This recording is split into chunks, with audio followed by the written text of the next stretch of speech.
Jasad wanita dalam karung ditemukan di pinggir jalan, ternyata pelajar 15 tahun. Identitas sesosok mayat yang ditemukan dalam sebuah karung di kawasan Nagari Sungai Tarap, Kecamatan Sungai Tarap, Kabupaten Tanah Datar, Provinsi Sumatera Barat, Sumbar, akhirnya terungkap. Berdasarkan data yang diterima tribunpadang.com, mayat di dalam karung tersebut merupakan seorang wanita yang masih di bawah umur. Korban berinisial CN, 15, yang merupakan pelajar di MTSN 2 Sumanik yang beralamat di Jorong Guguak Manih, Nagari Sumanik, Kecamatan Salimbaung.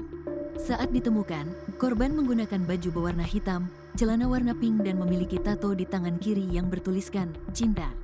Kemudian dari hasil pemeriksaan oleh petugas kesehatan RSU Ali Hanafiah Batu Sangkar, terdapat bekas cekikan di leher korban.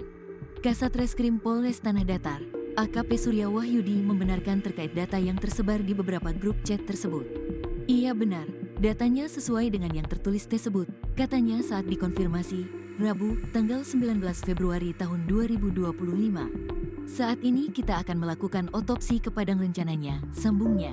Menurut Surya, pihak rumah sakit baru melakukan sebatas visum et repertum. Saat ini baru sebatas pemerikasaan awal ver, maka akan kita lanjutkan dengan otopsi, ujarnya. Mohon bantu doanya, semoga bisa kami ungkap secepatnya, tutupnya. Sekretaris Nagari Sungai Tarap, Syufri Hadi mengatakan karung berisi mayat itu ditemukan warga yang melintas di jalan tersebut. Saat melintas warga penasaran dengan isi karung, dilihat dari dekat ternyata tampak sebuah jari kaki, akhirnya warga melaporkan ke pihak berwajib, katanya. Ia juga mengatakan saat karungnya dibuka oleh pihak berwajib tampak mayat perempuan lengkap dengan pakaiannya tanpa kartu identitas di dalamnya. Melihat kondisi mayatnya mungkin masih baru dibuang oleh seseorang yang tak dikenal serta belum mengeluarkan bau busuk, ucapnya. Lanjut Syufri Hadi, mayat itu telah dievakuasi ke RSUD Batu Sangkar guna mendapat penanganan medis.